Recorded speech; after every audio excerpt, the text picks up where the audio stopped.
Hey guys, what's up? My name is Anthony. Welcome to another edition of BNA Sports Talk. So I've been kind of doing some episodes on my BNA Sports podcast feed. So that's why you see sometimes episodes don't really making that much sense. Sometimes I'm like, I can't really edit this to like an interesting video, so I'll just keep it on the podcast feed. But today I think I am going to upload this on YouTube. But yeah, so from last video, we signed Todd Davis, a linebacker. Don't know much about him besides what you guys know about him. And I think, it's a good deal. And apparently Lorenzo Carter is inside linebacker. I think let's not read into a lot of like position changes this year. Like in general, I know last year we saw Nick Gates at center and then he had a playing center. But let's just say, guys are testing out different spots, see how versatile they can be. And maybe it works out, maybe it doesn't. I don't really see Lorenzo Carter's physical stature really shaping up to be a good linebacker. A good linebacker is usually like a 6'1" guy who's like 245, 250 pounds, who hits hard. Lorenzo Carter just seems like a good, edge rusher, defensive end who can also do some things in pass coverage. Yeah, so I really don't read that much into something like that. I just think we're kind of looking at depth, seeing options we could potentially make because, Reggie Ragland's gone. But Todd Davis is a, pretty good signing. I've heard some good things about him, but again, it's one of those older pieces. There's a reason why he wasn't signed. You think all of a sudden he's going to come in and be a Pro Bowler. You're wrong. And but there are a bunch of good linebackers in this league at this point. Like Blake Martinez, I saw like in EA Sports, whatever, ranked the top 10 linebackers. I'm like, I'm not even that mad. I don't even think Blake is a top 10 linebacker, but he's a good, solid linebacker for us. Hopefully he has a good season. He's one of those guys that I'm hoping that doesn't get injured. I have just like a feeling about it because he did get banged up in a couple games last year, namely the Rams game. And if we do lose him, it could be potentially a big piece. But yeah, he had so many tackles, a lot of wear and tear. I'm wishing the best for Blake Martinez. And it's like as if he already is hurt. And then Shane Lemieux, apparently it could be a long-term deal. So we're looking at some backup plans. We brought in Austin Reeder, I think his name is. Also, we may even bring in DeCastro or somebody like that just to, work them out, see how they're doing. Do your due diligence. It's fine. We know the offensive line isn't going to be elite this year. The moves have already been made. We're not going to, like last year we kind of got a diamond in the rough in Graham Gano, but that's kind of different because it's one player that affects the whole, unit. We're not going to find all of a sudden in the next, what's his name, Joe Toney. We're not going to find the next Marshall Yanda. That's not going to happen. So the offensive line, it is what it is this year. Let's not say this guy is going to fix the offensive line. No, we're a pretty good offensive line with the upside of Andrew Thomas, how Matt Parrott does. And I did not mention the last video about last podcast I guess about Nick Gates. He did play fairly impressive in the Miami game. I like his aggressiveness.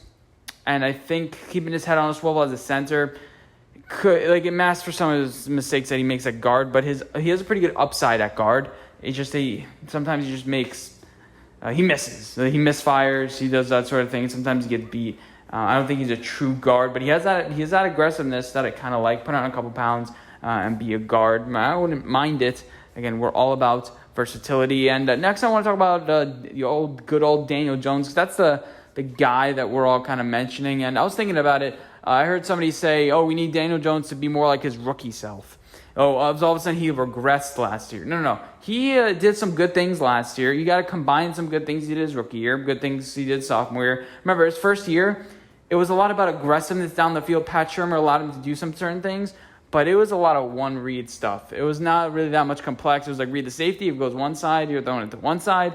And that was a couple other things I missed because I'm not a pro scout. But that was pretty much it. Daniel Jones did not need to be like his rookie self because he had like 4 games that he just unraveled completely. Last year it was really 2. Tampa, I believe he also had a pretty bad game against the Eagles one time. But he didn't have any bad games. The Rams game wasn't great, but he just needs to piece things together. Don't be like, hey, I want you to be more like you were your rookie year. No. He's gotten better since then. He's improved on some aspects. And I was kind of thinking about that.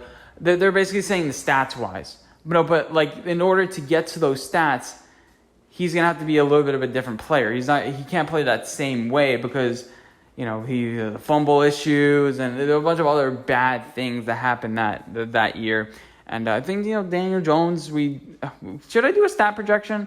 I don't know. Like, it's one of those things where I'm not sure if we can do a stat projection for every single player, but it's like one of those things where I can't just keep on talking about updates. So let me give you kind of what I'm sensing about Daniel Jones. So obviously 17 games this year that I do think he will play. Man, is he going to get injured? I don't know. Let's say if he plays 15 games, I'm expecting at least 3,800 yards from him. If you're expecting Kenny Golladay to get 1,000 yards, Toney Shepard to get 1,000 yards, these yards have to add up, So I'm guessing my stat projections for Daniel Jones, I have it like written down in some folder, but it's around 3,800 yards. I'll get the official stats for the video graphic. 3,800 yards, 27 touchdowns, 11 interceptions. And now that's barely worse than a Kirk Cousins. I think we're going to do a lot of play action this year. Make him not really make mistakes. He's going to have 2 bad games this year where it's just like, oh, is Daniel Jones the guy? It's going to be maybe like a Kansas City, maybe a Chargers, where it's just like, yeah, like that wasn't great, but Tom Brady threw 3 interceptions in the NFC Championship game. Let's calm down. Let's not overreact to some mistakes he's making with Kenny Golladay. It's all about timing. It's all about feeling what you want. Eli Manning and Odell worked in the offseason a lot of that stuff, a lot of timing. Matt Ryan and Julio Jones worked a lot with that. Now, Matt Ryan and Julio Jones, better combo than Daniel Jones and Kenny Golladay. Now, what kind of combination is this going to be? Is it going to be, it's not going to be a Tom Brady with Randy Moss. But if it's a Ryan Tannehill with A.J. Brown, I'm fine with it. I'm perfectly fine with it. If it's a Kirk Cousins with an Adam Thielen, I'm fine with that. Play action, fire to the guys. As long as you have good commodities, as long as it's not like Kirk Cousins, Stephon Diggs where he wants out. And there's going to be highs and lows. You just got to stay even keeled. You got to stay with the process. Now you can see Kenny Golladay is he's a business dude. He's all about business.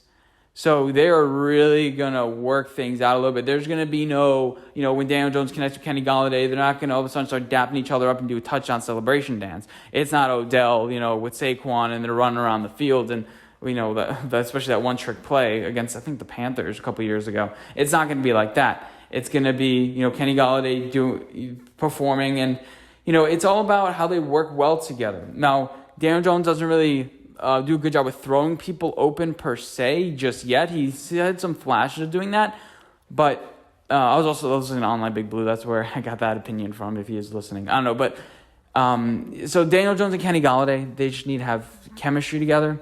He needs to know what he likes. Just throw it up to him. He's big enough. Even if you're wrong, you're going to be right 50% of the time at least. Just throw it. The thing about Daniel Jones, when he is pressured, he would just chuck it up. And it was like, oh no, especially that Tampa game. It's like you threw it to nobody. What are you doing? It's like a brain fart. So he needs to get better with that sort of thing. But Kenny Golladay, it's kind of his safety outlet. Like, yeah, maybe Kenny Golladay breaks up the pass or does something like that, but he has that enough length to, if you get it up and over, you're not wrong. You can make some mistakes, but you have to realize where he is on the field. Kenny Golladay has a sense, that sort of thing. But overall, things are going good. I really enjoyed, just to end the video, talking about, Joe Judge and all the fans being around. And, it's kind of refreshing to see, It's as much as it is the video promos, like, it's a bit corny for me. Like, all the kids dancing and stuff. And like, oh, I did this for, the Giants players, like, being open. Like, oh, the players did this for me when I was young, so I'm going to give back. That could be done, without being said. So you just live in the moment and do those sort of things. But it's nice. It's really nice what the Giants are doing. And obviously in person, we kind of had a little bit of a weird spell there. And it's kind of like getting weird again. Just get your vaccines. Just get them. A bunch of other countries wish they would have had them. It takes a long time to get to natural immunity, especially now that, we see second COVID cases after 4 and 5 months.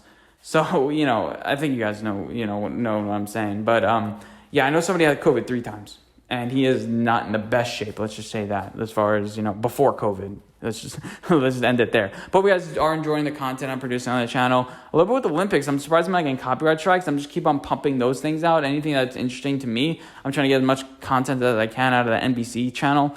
But let me know what you guys think of the topics we discussed in this video. Thank you guys for watching, and I'll see you guys in my next one. Bye, guys.